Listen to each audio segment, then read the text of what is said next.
Hello students, in today's video we will learn about pulley system. देखिए pulley system क्या होता है। ये आपको एक सिस्टम दिया हुआ है ना। अच्छा, जो क्वेश्चंस में होता है उसमें ज़्यादातर केसेस में क्या होता है, पुली जो होती है वो आइडियल कंसिडर की जाती है। आइडियल पुली का मतलब क्या होता है? आइडियल पुली का मतलब होता है कि पुली का जो मास होगा वो लेंगे हम ज़ीरो, और जो फोर्स होगा, नेट फोर्स पुली के ऊपर होगा ज़ीरो। क्यों? क्योंकि पुली, ये है पुली, स्टेशनरी है, अपनी जगह पे फिक्स है, इसीलिए इसका एक्सेलरेशन जीरो, जिसकी वजह से इसके ऊपर लगने वाला नेट फोर्स ज़ीरो। और पुली का मास, पुली इज़ मासलेस। ओके, ये जो स्ट्रिंग होती है ये भी हालांकि मासलेस होती हैं। जब मतलब इस पुली के ऊपर ऐसे स्ट्रिंग पास करा के ऊपर से कोई भी ब्लॉक्स या कोई भी वेट जब ऐसे इस तरह से लटकाया जाता है, तो ड्यू टू दी वेट पुली के अंदर एक टेंशन जनरेट होती है। इस ब्लॉक का वेट नीचे लगेगा कितना, m2g। इस ब्लॉक का वेट नीचे कितना आएगा, m1g। ओके, इस वेट की वजह से पुली के अंदर एक टेंशन जनरेट होगी, दैट इज टी। कितनी टेंशन होगी, टी। देखिए, अब आपको फाइंड करनी है टी की वैल्यू। ठीक है, कि इसमें टेंशन कितनी होगी और इन ब्लॉक्स का एक्सेलरेशन कितना होगा, ये चीज़ें हमें फाइंड करनी होती हैं। तो देखिए कैसे निकालते हैं कि सबसे पहले आप एक सिस्टम बाउंड्री बनाइए। ठीक है, एक सिस्टम बाउंड्री बनाया, ये आपके सिस्टम में आ गए। टेंशन इंटरनल फोर्सेस हो गए। इस ब्लॉक पे नीचे फोर्स लग रहा है कौन सा, m2g। अच्छा, लेट से m2 is less than m1। ठीक है, m2 बड़ा है। जब m2 बड़ा होगा और सॉरी m2 छोटा है, जब m2 का मास छोटा है, m2 is a smaller mass, m1 is a bigger mass, तो ये जो सिस्टम का जो एक्सेलरेशन होगा, m1 का एक्सेलरेशन तो नीचे की साइड होगा, किधर होगा, नीचे, और m2 का एक्सेलरेशन होगा ऊपर। ठीक है, तो उस टाइम पे हमें टेंशन निकालनी है और हमें एक्सेलरेशन की वैल्यू फाइंड करनी है। क्या क्या फाइंड करना है हमें, टेंशन कितनी होगी और दूसरा एक्सेलरेशन कितना होगा, ये दोनों चीज़ें फाइंड करनी है। देखिए, आपने सिस्टम बाउंड्री बनाई, tension are the internal forces. इस सिस्टम को चलाने वाला फोर्स कौन सा है, नीचे, एक्सेलरेशन नीचे, एक्सेलरेट कराने वाला m1g, तो ये आ गया। रोकने वाला फोर्स कौन सा है, टेंशन। दोनों तरफ से कैंसिल, आप टेंशन लेके भी कर सकते हो, बट ये मैं डायरेक्ट कर रहा हूँ सिस्टम बाउंड्री टेक्निक लगा के। Okay,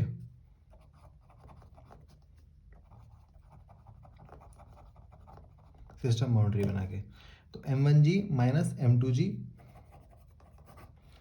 is equals to m1 plus m2a।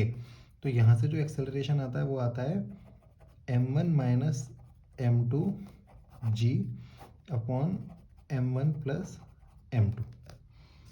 ये क्या आता है, सिस्टम का एक्सेलरेशन। मतलब कि इस एक्सेलरेशन के साथ m2 ऊपर जाएगा और इस एक्सेलरेशन के साथ m1 आएगा नीचे। ओके, अब आप टेंशन भी फाइंड कर सकते हैं। टेंशन देखिए, उसके लिए इक्वेशंस बनानी पड़ती हैं, जैसे कि फॉर m1 के लिए अगर मैं बनाऊँ, m1 का एक्सेलरेशन नीचे, तो m1g बड़ा minus T is equals to m1 into A. ठीक है, और m2 के लिए अगर मैं इक्वेशंस बनाऊंगा तो t minus m2g is equals to m2 into acceleration. यहाँ से भी हम एक्सेलरेशन फाइंड कर सकते हैं। ठीक है, अब क्या है कि हमें इस एक्सेलरेशन को, ये इक्वेशन 1 हो गई, ये इक्वेशन 2 हो गई, इस एक्सेलरेशन की वैल्यू को या तो 1 में पुट कर दो या 2 में पुट कर दो। वहाँ से हमारे पास टेंशन की वैल्यू आती है, बट वो कैलकुलेशन बहुत ज़्यादा लेंदी हो जाती है। क्या हो जाती है, कैलकुलेशन बहुत ज़्यादा लेंदी हो जाती है। तो आप इसको डायरेक्टली याद करो कि जो टेंशन की वैल्यू आती है इस सिस्टम में, यहाँ से इसको इसमें पुट कर दो या इसको इसमें पुट कर दो, तो यहाँ से जो टेंशन की वैल्यू ड्राइव होके आती है, वो टेंशन की वैल्यू आती है 2m1 m2 upon m1 plus m2 into g. This is the value of tension in the string.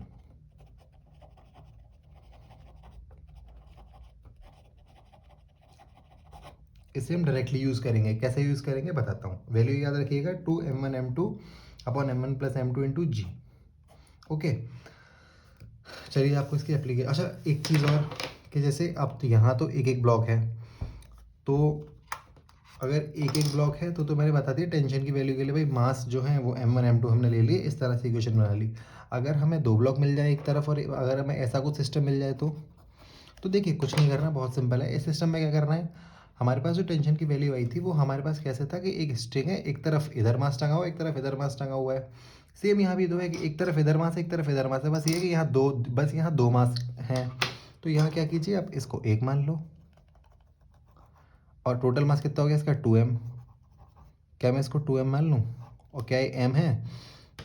अब इधर 2m है, इधर m है, तो अब इसके लिए टेंशन, इस वाली स्ट्रिंग में टेंशन डेवलप हो जाएगी। तो इस वाली स्ट्रिंग में, इसमें नहीं, ये तो मैंने एक मास मान लिया, इसकी अलग से निकालनी पड़ेगी हमें।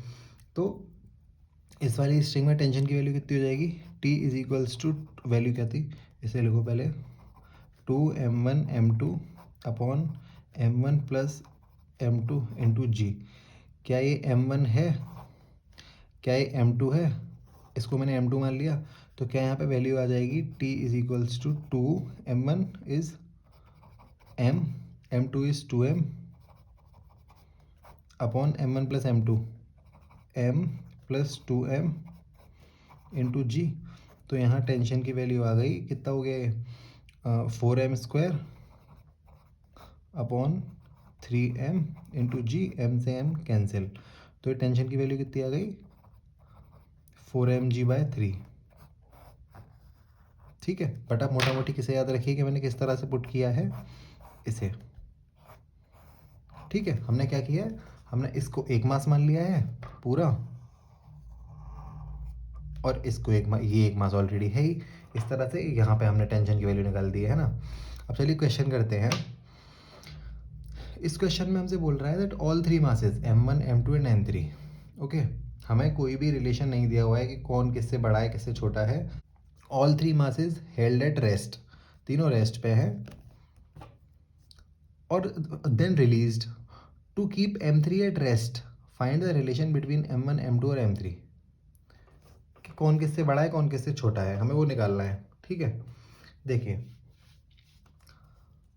अगर मुझे m1 m2 m3 में रिलेशन निकालना, और कंडीशन में क्लियर, इसमें इस क्वेश्चन में क्लियर बोला गया है three masses held at rest then released to keep m3 at rest, m3 को रेस्ट पे रखना है। तो देखिए क्या इसके अंदर टेंशन, इसके अंदर टेंशन जनरेट होगी, इस स्ट्रिंग, ये दो डिफरेंट स्ट्रिंग है, दोनों के अंदर डिफरेंट टेंशन होगी। टेंशन सेम होती है हमेशा जब स्ट्रिंग जहाँ तक सेम रहती है। इसके अंदर टेंशन होगी T, इसके अंदर टेंशन होगी T डैश, ये दोनों टेंशन डिफरेंट होंगी। जहाँ अगर सेम स्ट्रिंग है तो टेंशन सेम होगी, स्ट्रिंग जहाँ चेंज हुई वहाँ टेंशन पूरी तरह से चेंज हो जाएगी। तो यहाँ पे जो मेरे पास टेंशन आई, ठीक है, दिस टेंशन इज T, कितनी हो गई T। यहाँ कितनी टेंशन हो जाएगी 2T, ये तो पता है ना। ये TT जब कंबाइंड होता है, ये कांस्टेंट रिलेशन से आता है, आपको अगली वीडियो में बताऊंगा मैं ये कि ये मैंने कैसे लिखा है। तो मतलब जिसको भी नहीं आता है वो, इस स्ट्रिंग में टेंशन मानी T, तो इस स्ट्रिंग में टेंशन हो गई 2T। ठीक है, अब मुझे क्या निकालना है, रिलेशन निकालना है, और मुझे कंडीशन दी हुई m3 एट रेस्ट, मतलब मुझे m3 के बारे में डेटा दिया हुआ है बस। तो m3g नीचे फोर्स लग रहा होगा, ऊपर टेंशन लग रही है 2T। अगर m3 रेस्ट पे है तो इसका मतलब है m3 के ऊपर फोर्सेस बैलेंस्ड है, m3 के ऊपर जो फोर्सेस बैलेंस्ड है, ऊपर लग रहा है 2T, नीचे लग रहा है m3g। तो यहाँ से क्या मैं ये लिख सकता हूँ 2T is equals to m3g, लिख सकता हूँ। ठीक है, अगर इसे रिवर्स कर, ठीक है चलिए पहली इक्वेशन ये लिख दी। मुझे एक बात बताओ, अभी जस्ट आपको मैंने यहाँ बताया कि टी टेंशन, अगर सिस्टम आपको ऐसा दिया हुआ है, इस सिस्टम में स्ट्रिंग में टेंशन होती है टी, और इस टी की वैल्यू कितनी होती है 2m1 m2 upon m1 plus m2 into जी। अगर मैं इसे ध्यान से देखूँ, ये गायब कर दूँ मैं, तो क्या है यही वाला सिस्टम बन गया। तो इस सिस्टम में ये टी की वैल्यू कितनी आ जाएगी, इस टी की वैल्यू देखो, tension is equals to 2m1 m2 upon m1 plus m2 into G. इसमें है टी, इसमें है 2T, तो क्या आपके पास टी की वैल्यू आ गई, आ गई। अब कैसे कैसे करेंगे, m3g is equals to 2T, value put करो, 2 इंटू टी की वैल्यू क्या है 2m1 m2g upon m1 plus m2। ठीक है, तो ये कितना आ गया, ये 2 का मल्टीप्लाई हो जाएगा 4 हो जाएगा। अच्छा m3g, g से g कैंसिल, ठीक है, तो ये कितना हो गया m3 is equals to 4m1 m2 upon m1 plus m2. This is the relation between m1 m2 and m3. Okay, कैसे किया क्वेश्चन हमने ये? हमें ये पता है कि इस स्ट्रिंग में मैंने टेंशन मानी t, इस स्ट्रिंग में हो गई 2t. अब हमारे पास टेंशन की वैल्यू नहीं है, ठीक है, हमारे पास सिस्टम में कितनी टेंशन है नहीं पता, लेकिन हमें सिर्फ इस सिस्टम का पता है. आप इसका भी ले सकते हैं, आप इसको भी ले सकते हैं कि एक ये सिस्टम हो गया जहाँ 2 ब्लॉक्स हैं m1 प्लस m2, इस तरह से भी लिख सकते हैं, बट ये कॉम्प्लिकेटेड हो जाएगा कैलकुलेशन में. तो ईजी क्या रहेगा कि आप पहले इस सिस्टम को इसे छुपा दो, इसको देखो, तो इसमें टी की वैल्यू निकल सकती है. इसमें टी की वैल्यू कितनी होगी, जो आपने जैसे इसके लिए निकाली, जो आपने याद करी है वैल्यू, कितनी वैल्यू है 2m1 m2 1 m1 plus m2 into जी, वो टी की वैल्यू ये आ गई. अब इसके अंदर टेंशन 2t, ये है इक्विलिब्रियम में क्योंकि ये है रेस्ट पे, तो इसके नीचे फोर्स लग रहा है m3g, ऊपर फोर्स लग रहा है 2t, दोनों को इक्वेट किया, दोनों के इक्वेट किया, टेंशन की वैल्यू यहाँ पुट की, और m3 और m1 m2 और m3 में हमारे पास रिलेशन आ गया. ओके, तो चलिए इसके ऊपर एक क्वेश्चन करते हैं.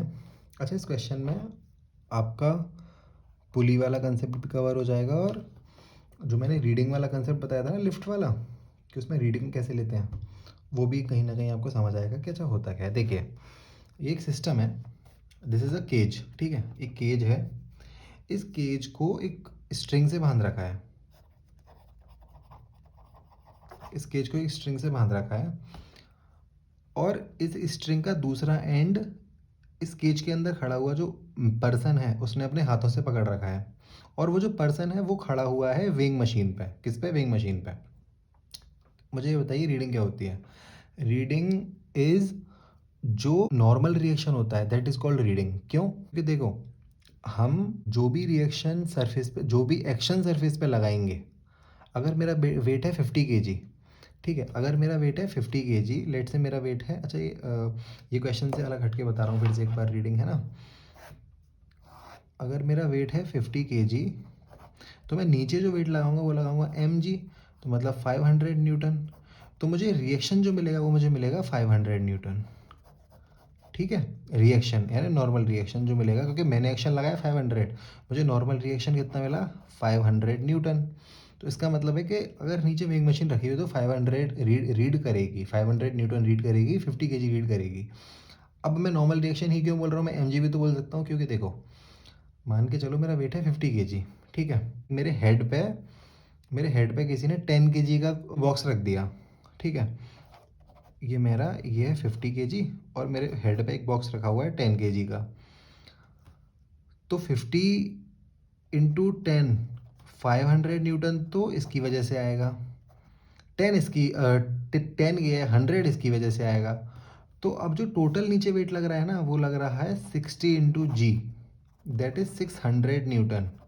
तो अब जो नॉर्मल रिएक्शन जो सरफेस देगा दैट इज ऑल्सो 600 न्यूटन.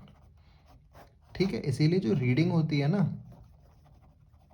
वो नॉर्मल रिएक्शन कंसीडर की जाती है जो भी सरफेस होता है. अब ये बॉक्स की जगह अगर कोई एक्सटर्नल फोर्स लग रहा होता तो रीडिंग क्या होती, फोर्स प्लस इसका वेट, दैट इज इसीलिए हम किसको कंसीडर करते हैं, नॉर्मल रिएक्शन को. चलिए बैक टू द क्वेश्चन. यहाँ पे ये स्ट्रिंग थी, ये स्ट्रिंग इसने पकड़ रखी है, सिस्टम को इसने मैनेज किया हुआ है रेस्ट पे. Man manage system at rest, find reading of weighing machine. मुझे इसकी रीडिंग बताओ कि रीडिंग कितनी होगी. Weight of man is 60 and weight of cage is 30. अब मैं तो सिंपल बोल सकता था कि भाई रीडिंग बतानी है, अगर मैं एम से कंसीडर करता तो 60 kg का है तो 600 न्यूटन आ जानी चाहिए रीडिंग. लेकिन 600 न्यूटन रीडिंग कैसे आ जाएगी, नहीं आएगी. अगर मैं रीडिंग की बात करूं तो m g is equals to 60 into 10, 600 newton. But ये रीडिंग गलत है, ऐसे रीडिंग नहीं ली जाती. आपको नेट फोर्सेस के बाद जो नॉर्मल रिएक्शन सरफेस दे रहा है वो देखना पड़ता है कितना होगा. चलिए इस क्वेश्चन को सॉल्व करते हैं. क्या है, अभी ये स्ट्रिंग इसने पकड़ रखी है, खींच रखी है, तो इसमें किसमें क्या टेंशन जनरेट होगी. ठीक है, दोनों तरफ से वेट लग रहा है, टेंशन हो गई, इसमें स्ट्रिंग में टेंशन आ गई. अब एक बार ज़रा फोर्सेस बताइए कौन से फोर्सेस लग रहे हैं. चलिए फोर्सेस देखते हैं. देखिए, मैन के ऊपर जो फोर्सेस लग रहे हैं वो मैं रेड पेन से बनाऊंगा, और जो केज के ऊपर लग रहे हैं वो मैं बनाऊंगा ग्रीन पेन से. क्या मैन के ऊपर फोर्स लग रहा है एम जी नीचे, ठीक है। अच्छा, केज का जो मास है वो मैं रिप्रेजेंट करूँगा कैपिटल एम से, और मैन का जो मास है वो स्मॉल एम से। ओके, क्या मैन के ऊपर नीचे एम जी लग रहा है? ठीक है। अब जब मैन के यहाँ नीचे सरफेस पे एम जी लग रहा है, तो इसको रिएक्शन, क्या मैन के ऊपर रिएक्शन आएगा? एक्शन का reaction, normal reaction. Okay, man ने स्ट्रिंग पकड़ रखी है, तो क्या इसके ऊपर टेंशन लगेगी? बिल्कुल लगेगी। मैन के ऊपर तो ये 3 फोर्सेस लग रहे हैं। ठीक है। अब मुझे एक बात बताइए, केज के ऊपर, क्या केज के ऊपर उसका खुद का नीचे का वेट लग रहा है? ठीक है, लग रहा है। ये कितना है? केज का वेट कितना है? 30 जी। मैन का कितना वेट था? 60 जी। क्या केज के ऊपर टेंशन लग रही है? बिल्कुल लग रही है, ये रही टेंशन केज के ऊपर। क्या केज के ऊपर कोई रिएक्शन लग रहा है या एक्शन लग रहा है? हाँ, बिल्कुल लग रहा है भाई। केज ने मैन को एक नॉर्मल रिएक्शन दिया, तो क्या केज के ऊपर एक नॉर्मल रिएक्शन नहीं आएगा? क्या केज के ऊपर रिएक्शन नहीं आएगा इसका? बिल्कुल आएगा। केज के ऊपर लग रहा है नॉर्मल रिएक्शन। ठीक है। अब देखिए, अब आप इक्वेशन बनाते हैं फॉर मैन। मैन ये रहा, मैन के ऊपर लग रहा है नॉर्मल रिएक्शन, नीचे लग रहा है एम जी, और ऊपर एक और फोर्स लग रहा है, कौन सा? टेंशन। ये लग रहा है। इक्वेशन क्या बनेगी? Equation like what will be the equation? Normal reaction plus tension ऊपर is equals to M G. System equilibrium में है, इसीलिए इक्वेट कर दिए। Okay, is equals to 60 G पहला, या फिर पहला इक्वेशन कैसे हो गई? N plus T is equals to 60 G, पहली इक्वेशन फॉर केज। केज की अगर मैं बात करूँ, तो केज के ऊपर कौन कौन से फोर्सेस लग रहे हैं भाई? ये रही केज। क्या केज के ऊपर टेंशन लग रहा है? क्या केज के ऊपर इसका वेट लग रहा है? वेट कितना था केज का? 30 जी लग रहा है नीचे। बिल्कुल लग रहा है। क्या केज के ऊपर भी नॉर्मल रिएक्शन है? बिल्कुल है। तो क्या इक्वेशन बन गई? T is equals to 30 g plus N. ये बन गई इक्वेशन 2।